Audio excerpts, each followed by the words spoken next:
आज का योगाभ्यास शुरू करने से पहले हम लोग करेंगे सूक्ष्म व्यायाम और फिर हम कुछ करेंगे ऐसे आसन जो कि आपको डेली करने हैं अपने मॉर्निंग रूटीन में, और कुछ ऐसे प्राणायाम मैं आपको बताऊंगा जो कि बहुत ही ज़्यादा फायदेमंद हो सकते हैं आपके लिए।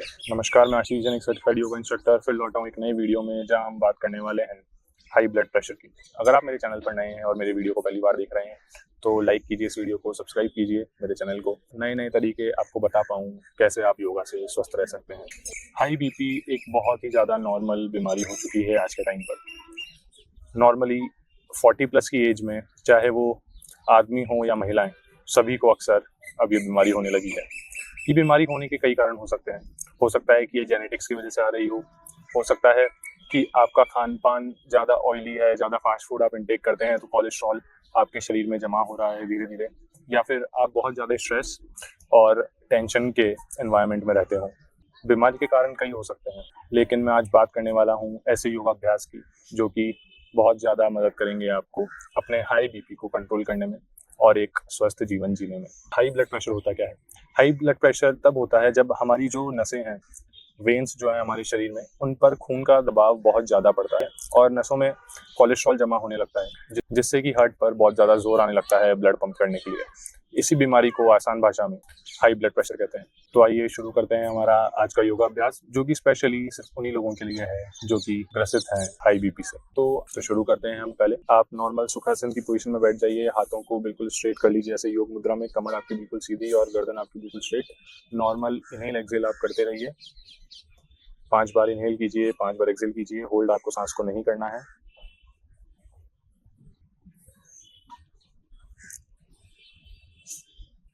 अगर आप चाहें तो आप आंखों को बंद भी रख सकते हैं।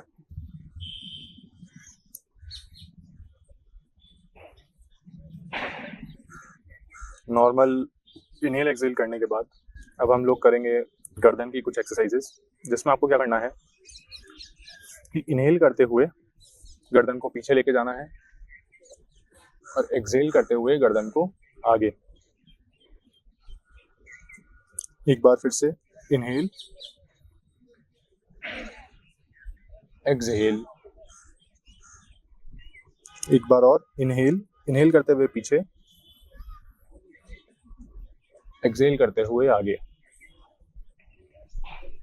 अब हम साइड रोटेशन करेंगे नेक का। आपकी गर्दन बिल्कुल स्ट्रेट है। इनहेल करते हुए साइड में, एक्सहेल करते हुए स्ट्रेट। वापस इनहेल करते हुए साइड में, एक्सहेल करते हुए स्ट्रेट। एक बार और इनहेल करते हुए साइड में, एक्सहेल करते हुए स्ट्रेट। इनहेल करते हुए साइड में, एक्सहेल करते हुए स्ट्रेट। ये हम लोगों की हुई गर्दन की एक्सरसाइज। अब हम थोड़ा सा हमारी कमर की स्ट्रेचिंग और कंधों की स्ट्रेचिंग के लिए करेंगे। अपने हाथों को इस तरह आप पकड़ लीजिए, बिल्कुल दोनों शोल्डर, दोनों कोहनियां जैसे भी आप पकड़ पाएं, और इनहेल करते हुए साइड में ऐसे बैंड। ध्यान रखना है कि आपके हाथ ऐसे ना जाएं, आपका शरीर टेढ़ा ना हो, बिल्कुल सीधा आपको जाना है ताकि पूरा ध्यान, पूरा जो स्ट्रेच है वो आपकी कमर पे है। इनहेल करते हुए अप, एक्सहेल करते हुए डाउन, इनहेल करते हुए अप। नॉर्मल वापस अपने हाथों को नीचे रख लीजिए। एक हाथ को ऐसे ज़मीन पर रखिए। मैंने राइट हैंड स्ट्रेट रखा है ज़मीन पर। आप चाहें तो इसको ऐसे भी कर सकते हैं, शरीर को, अपनी कोहनी को टिका सकते हैं और शरीर को पूरा झुका लीजिए। इनहेल करते हुए अपने हाथ को लेके आइए, एक्सहेल करते हुए अप। ऐसे ही दूसरे हाथ को टच कर लीजिए। इनहेल करते हुए, एक्सहेल करते हुए वापस अप। अब हमने पूरा कर लिया है हमारा सूक्ष्म व्यायाम। अब हम चलेंगे हमारे पहले आसन पर, जो कि है बटरफ्लाई, जिसको भी हम बोलते हैं, और बद्ध कोण आसन। क्या करना है आपको, अपने दोनों पैरों को इस तरीके से मोड़ लीजिए। अपने जो हाथ हैं उनसे इस तरीके से बिल्कुल इंटरलॉक करते हुए दोनों थम्स को ऐसे ऊपर से प्रेस करते हुए पूरे एड़ियों को एकदम टाइट रखिए। और जितना आप इन पैरों को पास रखना था पास रखिए। हो सकता है कि आप इतना दूर रख पाएँ या और भी ज़्यादा पास, अगर आपकी फ्लेक्सिबिलिटी है हिप्स की तो आप और भी ज़्यादा पास इनको रख सकते हैं। इनहेल करते हुए अप, एक्सहेल करते हुए डाउन। इनहेल करते हुए अप, एक्सहेल करते हुए डाउन। इनहेल करते हुए अप, एक्सहेल करते हुए डाउन। आपकी कमर बिल्कुल स्ट्रेट रहेगी, आपके चेस्ट जितना ओपन रह पाए मैक्सिमम आप उसको ओपन रखिए। आपकी शोल्डर्स बिल्कुल स्ट्रेट एकदम और आपकी गर्दन भी बिल्कुल सीधी। इनहेल करते हुए अप, एक्सहेल करते हुए डाउन। इनहेल करते हुए अप, एक्सहेल करते हुए डाउन। अगर आप कंफर्टेबल हैं तो इसकी स्पीड आप ऐसे तेज भी कर सकते हैं। आराम से ब्रीदिंग नॉर्मल रखिए और इसको अपने हिसाब से स्पीड इसकी मेंटेन कर सकते हैं। 1 से 2 मिनट इस एक्सरसाइज को करिए रेगुलरली, नॉर्मली, डेली।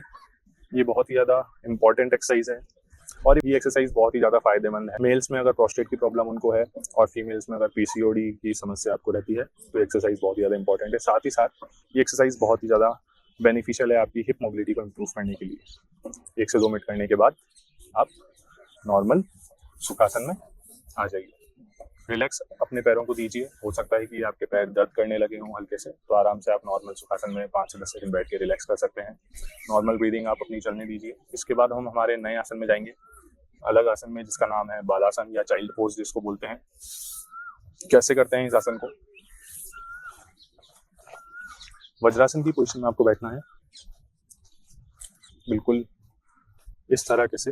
आपके जो टोज हैं वो बिल्कुल फ्लैट रहेंगे। आपके जो हिप्स हैं आप अपने टोज पर ही बैठे हुए हैं। हिप से आपके हाथ बिल्कुल स्ट्रेट हैं।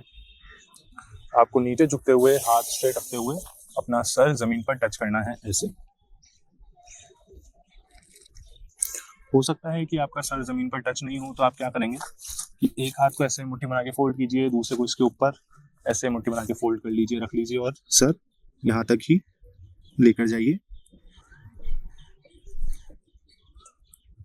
5 से 7 सेकंड होल्ड करने के बाद आप नॉर्मली ऐसे उठ सकते हैं। वापस आप यहाँ पर 5 से 7 सेकंड वज्रासन में बैठिए, नॉर्मल एकदम रिलैक्स पोजीशन में। एक बार और हम बालासन की पोजीशन में जाएंगे। आप डेली जब ये एक्सरसाइज अपने रूटीन में लेके आएंगे तो ध्यान रखिए कि आपको 3 से 4 रेपिटेशन इनके करने हैं। मैं भी आपको 2 रेपिटेशन ही करके बता रहा हूँ। दोबारा नीचे जाइए, सामने हाथ बिल्कुल खोल लीजिए, सर एकदम जमीन पर टच।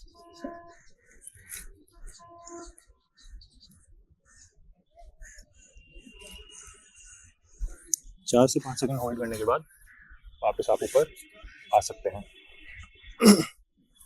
नॉर्मल वापस हो सकता है कि आपकी एंकल्स और नीज में पेन हो रहा हो, तो वापस आप सुखासन में आकर के नॉर्मल वापस ध्यान मुद्रा लगा के हाथ सीधे स्ट्रेट करके 3 से 4-5 सेकंड तक वापस इनहेल एक्सहेल कर सकते हैं। बिल्कुल रिलैक्स होने के बाद 5 सेकंड में जब आपका एंकल्स में या जॉइंट पेन आपको लगे कि गायब हो चुका है, तो अब हम हमारे नए आसन में जाएंगे जिसका नाम कोबरा पोज या फिर भुजंग आसन का वेरिएशन भी मैं इसको कहता हूँ। क्या करना है आपको? जमीन पर ऐसे उल्टा लेट जाइए, पाँव और टोज बिल्कुल आपके स्ट्रेट ऐसे जमीन पर, हाथ बिल्कुल कंधों के बराबर में, उंगलियां बिल्कुल खुली हुई। ऊपर उठिए, इतना सामने देखिए, नॉर्मल इनहेल करते हुए और एक्सहेल करते हुए डाउन। 4 से 5 सेकंड आपको ऊपर होल्ड करना है। 1 से 2 सेकंड का हम रेस्ट लेंगे, वापस उठेंगे, इनहेल करते हुए आप। हो सकता है कई लोग इतना उठ पाएं या कई लोग इतना ही उठ पाएं, वो आप अपने बॉडी फ्लेक्सिबिलिटी और मोबिलिटी के हिसाब से करिए। जितना भी आप उठ पाएं उतना उठिए। 4 से 5 सेकंड होल्ड करके, 4 से 5 सेकंड यहाँ पर होल्ड करके वापस डाउन। एक्सहेल करते हुए नीचे। एक बार और करेंगे, इनहेल। मैं आपको 3 बार ही अभी आसन करवा रहा हूँ, लेकिन आप जब नॉर्मल अपने डेली योगा रूटीन में इसको ऐड करेंगे तो 4 से 5 बार आपको ये आसन करना है। एक्सहेल करते हुए डाउन। वापस आकर आप सुखासन की पोजीशन में बैठ सकते हैं। नॉर्मल ज्ञान मुद्रा बना करके कमर बिल्कुल स्ट्रेट, गर्दन सामने, और आप यहाँ पर नॉर्मल ब्रीदिंग कर सकते हैं। Inhale exhale. हमारे योगासन खत्म होते हैं यहीं पर। हमने सूक्ष्म व्यायाम किया, फिर मैंने आपको 3 से 4 आसन बताए जो कि आपको हाई ब्लड प्रेशर में बहुत ज़्यादा फायदेमंद साबित होंगे। इसके बाद आपको करना है प्राणायाम। कपालभाति को आप अवॉइड करें अगर आपके हाई ब्लड प्रेशर है। आप लोम विलोम, नाड़ी शोधन, भस्त्रिका जैसे प्राणायाम अपने डेली एक्सरसाइज रूटीन में ऐड ऑन करें अपने योगासन के बाद। आपको बहुत ज़्यादा फायदा इनको देखने को मिलेगा। 2 से 3 महीने ही आप इनको करेंगे तो एक बहुत ज़्यादा इंप्रूवमेंट आपके शरीर में आपको महसूस होने लगेगा। डाइट को कंट्रोल करना भी उतना ही इंपॉर्टेंट है जितना एक्सरसाइज करना। तो ध्यान रखिए आप सोडियम का इंटेक कम करें, नमक यानी सॉल्ट को आप कम खाएं, तला भुना खाना आप बिल्कुल अवॉइड करिए, शुगर, कैफीन जैसी चीज़ें आपको कम से कम लेनी चाहिए। कैफीन अगर आप दिन में लेते हैं तो ठीक है, लेकिन रात को उसका इंटेक अवॉइड कीजिए क्योंकि वो आपके स्लीप शेड्यूल को भी अफेक्ट करता है। कंट्रोल करने के लिए हाई ब्लड प्रेशर आपको क्या क्या खाना चाहिए? पोटेशियम का इंटेक आप करिए। पोटेशियम होता है पालक में, एप्पल में, सेब जिसको हम बोलते हैं, बनाना आप खाइए, केले में बहुत ज़्यादा पोटेशियम है।